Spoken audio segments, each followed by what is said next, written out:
सगळ्या या काय, आणि आम्ही त्यांच्या पाठीशी खंबीरपणे सर्वजण उभे आहेत, त्यामुळे ते येणारच निवडून. ते आम्हाला पंढरपूरच्या वाटाला आम्हाला मदत कर, पाणी देतात. गाड्या येत नव्हत्या शाळेच्या, आता मुलांचे पण प्रश्न सॉल्व्ह झालेले आहेत. माणसांना ड्युट्यांना जावं लागतं, ते पण प्रश्न सॉल्व्ह झाले आहेत. कारण पावसाळ्यात काही बाहेर निघायचा चान्सच नव्हता, चिखल व्हायचा, पडायच्या महिला, माणसं पडायचे. भुमरे साहेब 100% निवडून येणार आहेत, कारण की एवढा सगळं मॉब बघितला ना आपण, तर हेच आपल्या विजयाची नांदी आहे. तर भुमरे साहेबच 100% निवडून येणार, आम्हाला आत्मविश्वास आहे. बरं, का वाटतं आपल्याला की भुमरे साहेब या ठिकाणी निवडून येऊ शकतात? सगळ्या लोकांची मदत करतात. ते आम्हाला पंढरपूरच्या वाटाला आम्हाला मदत कर, पाणी देतात. ध्यान ठेवतात, दवाखान्याची गाडी सोबत राहते. बरं, का वेळोवेळी आमची मदत करतात. पुन्हा सर्व पैठण तालुक्याची पण मदत करतात, औरंगाबाद जिल्ह्याची पण मदत करतात. तुम्ही कुठून आलात? मी संभाजीनगर मधून, कांचनवाडी. मला एक सांगा की भुमरे साहेब ज्या मतदारसंघातून सलग 5 वेळा निवडून आलेले आहेत, तो मतदारसंघ छत्रपती संभाजीनगर लोकसभा मतदारसंघात येत नाही, अशा वेळी त्याचा काही परिणाम होऊ शकतो का? नाही, तेच निवडूनच येणार आहेत, कारण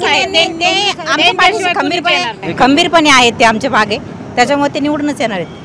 काय कारण आहे की भुमरे साहेबांनाच तुम्हाला मत द्यायचं? कारण ते विकास करतात सगळ्यांचा. काय विकास केलाय सांगू? आतापर्यंत आम्हाला पाण्याची सोय नव्हती, पाण्याची सोय केली, रोड नव्हते.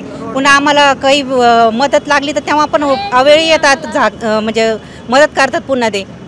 पण सातत्यानं त्यांच्यावरती आरोप होतोय की त्यांनी खोके घेतलेले आहेत, विकास कामं केलेले नाही आहेत, फक्त त्यांनी पैशासाठी पक्ष चेंज केलाय. काहीच नाही, चुकीचं आहे ते, काहीच नाही, तो चुकीचा आहे. आमच्यासाठी खूप सारं त्यांनी केलेलं आहे. काय महिलांसाठी काही विशेष कार्यक्रम त्यांनी राबवले?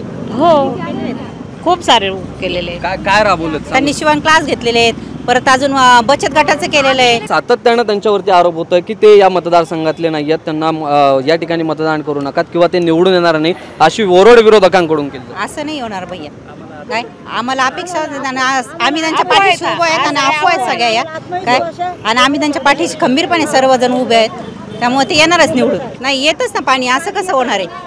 पाणी येतच आहे ना, आम्हाला पाणी आहेच आहे, सगळ्यांनाच पाणी आहे. संभाजीनगर मध्ये असं कुठंच नाही की पाणी नाहीये. आता आणखीन येईल विशेष म्हणजे रोड झाला, पाण्याचं झालं, रोड नव्हता, लाईट नव्हती, पाईपलाईन झाली, आता पाणी नव्हतं, रोड झाला, आणि ते खूप आम्हाला भुमरे साहेबच पाहिजे. आणि तेच विजय होणार. खैरे का नको किंवा इम्तियाज जलील का? नाही, आम्हाला विकास करणारा माणूस पाहिजे. खैरेंनी किंवा इम्तियाज जलील यांनी विकास केला नाही काही काळात? ते काही केला का नाही ते काही माहिती नाही, पण आम्हाला ही भुमरे साहेबच पाहिजे. भुमरे साहेब.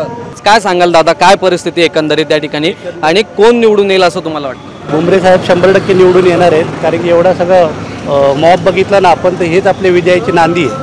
तर भुमरे साहेबच 100% निवडून येणार, आम्हाला आत्मविश्वास आहे. पैठण हा विधानसभा मतदारसंघ जो आहे तो छत्रपती संभाजीनगर लोकसभा मतदारसंघात येत नाही, अशा वेळी त्याचा परिणाम होऊ शकतो? काहीच परिणाम होणार नाही. सगळी जे लोकांनी आता निवडणूक हातामध्ये घेतलेली आहे आणि भुमरे साहेब 100% निवडून येणार आहे. पण सातत्यानं आपण जर बघितलं तर संभाजीनगरामध्ये जातीय समीकरण आखलं जात आहे की भुमरे साहेब जे आहेत ते मराठा आहेत, अशा वेळी त्यांना ओबीसी वोट जाणार नाही. चंद्रकांत खैरेंकडून सांगितलं जातं की मी ओबीसी आहे आणि ओबीसींच्या हक्कांसाठी लढणार नाही. तसं काहीच होणार नाही, आता तसं काहीच होणार नाही. विरोधक काय ते अफवा करणारच आहेत, तसं काही फरक पडणार नाही. भुमरे साहेब येणार. खरं बाळासाहेबांच्या विचारांशी एकनिष्ठ कोण? कारण सातत्यानं या एका वाक्यावरून या ठिकाणी राजकारण जे आहे ते फिरवलं जात असल्याचं बोललं जातं. शिरसाट साहेब, भुमरे साहेब, जयस्वाल साहेब हेच यांची शिवसेना खरी आहे.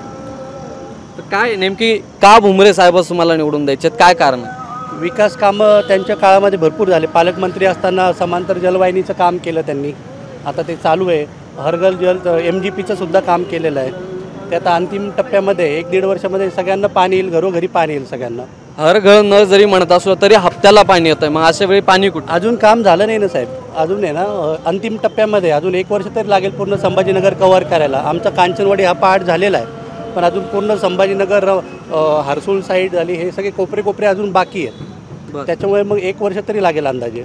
जे काही खोके गद्दार असं चिडवलं जातं या संदर्भात काहीच नाही, त्याच्यात काय नाही. लोकांना त्याच्याशी काय घेणं नाही, अफवा आहेत. फक्त विकासच पाहिजे लोकांना, आणि ते भुमरे साहेबांच्या मार्फत, शिरसाट साहेबांच्या मार्फतच होईल. काय विकास केलाय नेमके भुमरे साहेबांनी, सांगू शकता की हे विकास कामं त्यांनी केलेत आणि त्यामुळे जनतेनं त्यांना मतदान करत? 15 ते 20 वर्षापासून आमच्या कॉलनीमध्ये रोड नव्हता. आम्ही पावसाळ्यामध्ये पडायचो. आमच्या माता भगिनी ड्युटीला जाताना, शाळेमध्ये जाताना पडायचे.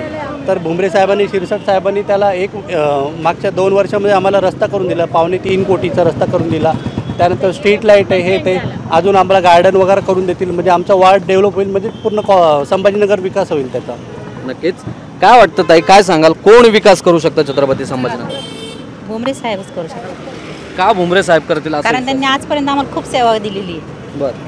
आतापर्यंत काही झालं नव्हतं आमच्या नक्षत्र पार्कला, कांचनवाडीला, पण आता खूप सारी सुविधा झाल्यात. पाण्याचं झालंय, लाईट झाली, त्यानंतर रोड घरोघर झालाय, नळाचं पण खूप सोडवायला जावं लागायचं भैया, गाड्या येत नव्हत्या शाळेच्या. आता मुलांचे पण प्रश्न सॉल्व्ह झालेले आहेत. माणसांना ड्युट्यांना जावं लागतं, ते पण प्रश्न सॉल्व्ह झाले आहेत. कारण पावसाळ्यात काही बाहेर निघायचा चान्सच नव्हता. चिखल व्हायचा, पडायच्या महिला, माणसं पडायचे, गाड्या खूप वेळ स्लिप व्हायच्या. मग त्यांनी आमचा रोड वगैरे करून दिला. काय खैरेंनी विकास केला नाही का गेला? काय आलेच नाही ना. 20 वर्ष खासदार होते, त्यांनी म्हणजे कधी आलेली नाही आमच्याकडे आणि कधी ढुंकूनही बघितलं नाही की ही कॉलनी एरियामध्ये येते आणि हा वार्ड आमच्याकडे येतो की नाही, आमच्या मतदारसंघामध्ये येतो की नाही. बरं. त्यामुळं ते तुमच्या याच्यामध्ये कधी फिरलेच नाही? कधीच आले नाही. आमच्या लोकांना त्यांचा चेहरा पण माहीत नाही आणि नावसुद्धा माहीत नाही. तर काय वाटतं तुम्हाला, खैरेंच्या पराभवाची कारणं कोणती असू शकतात आगामी? याचाच पराभवाचा फटका असाच बसणार आहे.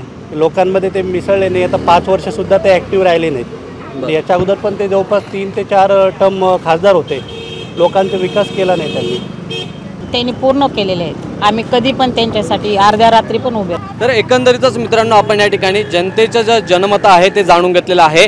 जनता सध्या या ठिकाणी संदीपान भुमरे यांच्या बाजूने अधिक असल्याचं आपल्याला दिसून येत आहे. मात्र आगामी काळात काय होणार आहे हे निवडणुकीच्या मतदानाच्या दिवशीच आपल्या लक्षात येणार आहे. पुन्हा भेटूया पुढच्या व्हिडिओमध्ये. तोपर्यंत बघत राहा. व्हिडिओ आवडला असेल तर लाईक शेअर जरूर करावा. धन्यवाद.